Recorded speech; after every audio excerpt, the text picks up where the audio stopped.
Alhamdulillahi rabbil alamin, kuma salatu wassalamu ala rasuli Muhammad sallallahu alaihi wasallam. Wapenzi wa channel yetu ya Ustadh Shafii Online TV, karibuni katika muda mchache wa kile ambacho nataka kusema nanyi katika siku ya leo. Ndugu zangu, nachotaka kuwaambia kwamba Uislamu ni dini ambayo Mungu katuletea na ametupa kwa sababu ya kuupeleka mbele ili jamii iishi katika maisha ya Kiislamu. Kwa hiyo tunao wajibu mkubwa sana wa kuwalingania wale wasiokuwa Waislamu ili wautambue Uislamu kwa hekima na busara na kwa mijadala mizuri. Leo wamezuka watu katika mitandao, sifikirii kwamba wametumwa labda na kanisa au wamefanyaje au wamejipanga wenyewe. Wao wana kazi ya kukashifu Uislamu, wana kazi ya kumtukana Mwenyezi Mungu, wana kazi ya kumtukana mtukufu wa daraja ya Bwana Mtume Muhammad. Niwaombe Waislamu watu hawa msiwajibu kwa kashfa wala msitukanane nao, bali chukueni hoja zao kisha zileteni kwetu, tutawafafanulia na nyinyi mtaweza kutoa majawabu yaliyokuwa mazuri. Haimaanishi kwamba wao hawajui wanachokifanya, wanajua wanachokifanya, ila ndiyo mikakati iliyowekwa katika ulimwengu ya kupiga vita Uislamu. Watukufu wa Kiislamu, harakati za kupiga vita Uislamu ziko nyingi sana. Leo hii wenzetu wanatembea kijiji mpaka kijiji pamoja na kugawa misaada aina mbalimbali kwa sababu ya kuwatoa watu katika Uislamu wao na kuwaingiza katika dini zao ambazo Mungu hazikubali. Na vijijini ndio kumekuwa na shida kubwa sana, tena sana.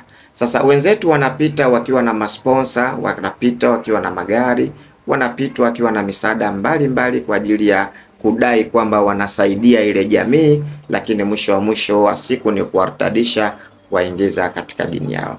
Mimi kama Ustadh Shafii na wenzangu tumeliona hilo, na sasa tuna mipango ya kuelekea katika vijiji mbalimbali na sisi kuhamasisha dini yetu. Lakini kubwa ambalo kwetu linakuwa gumu sana, ni waambie Waislamu wengi sana kwamba sponsor au mtu ambaye anaweza kudhamini safari za kuelekea katika vijiji imekuwa ni shida. Unapoamua kwenda kijijini unahitajika upate gari ndogo ambayo utakwenda kijiji mpaka kijiji, kuliko kugombania mabasi haya kupanda, mnashindwa kufika baadhi ya vijiji. Wapo Waislamu ambao Mungu kawajalia, mnao uwezo, endapo hata mkitoa pesa zenu, mkatoa magari yenu, hamtofilisika kwa chochote, kwa sababu wa matokadimu li anfusikum min khairi tajiduhu inda Allah. Chochote mnachokitanguliza cha kheri mtakikuta mbele ya Mungu. Tuna shida ya vifaa vya kutangazia dini, tuna shida ya gari la kuendea kijijini. Muislamu kama uko Omani, uko sijui Katari wapi, zile kanzu ambazo mnazozivaa na kuziona kwamba hapa sasa hazivaliki tena, basi tunaomba mtuletee nguo kitu gani ili tufanye mpango wa kuzipeleka kule vijijini tunapokwenda, watu wakavae, waone kwamba kuna msaada unaotoka kwa Waislamu. Kwa hiyo niwaombe Waislamu mbalimbali ambao Mungu kakupeni uwezo, mnao uwezo wa kusponsor, mnao uwezo wa kusupport, mnao uwezo wa kufadhili haya mambo, mjitokeze, kwa sababu sita hii baada ya kumalizika sisi tunakwenda zetu vijijini, lakini hatutoweza kwenda isipokuwa kwa sapota yenu. Kuna watu mna uwezo sana, mna uwezo wa kulifanya ile jambo la dini likaendelea mbele.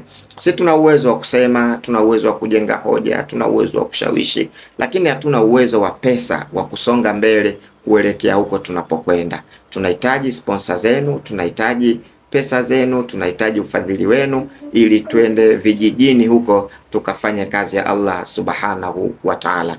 Nawaomba mimi kama mtumwa wenu Ustadh Shafii Shomari Pango na Ustadh Shafii Online TV, tunawaomba Waislamu kama mtumwa wenu na mnakubali kazi ambazo tunazozifanya, na hatua baada hatua tutakuwa tunawaonyesha kule vijijini tunavyopita, wanahitaji nini, wanahitaji kitu gani. Lakini kwanza sapota zenu zinahitajika ili tuelekee huko vijijini, na imani hili tutakuwa mmetuelewa. Mtu mmoja, wawili, watatu wanaweza kusapota safari ya milioni 3, milioni 4. Ni mtu mmoja anaweza kusapoti peke yake akasema mimi ninabeba, nendeni vijijini, na utaona kile ambacho tunachokwenda kufanya.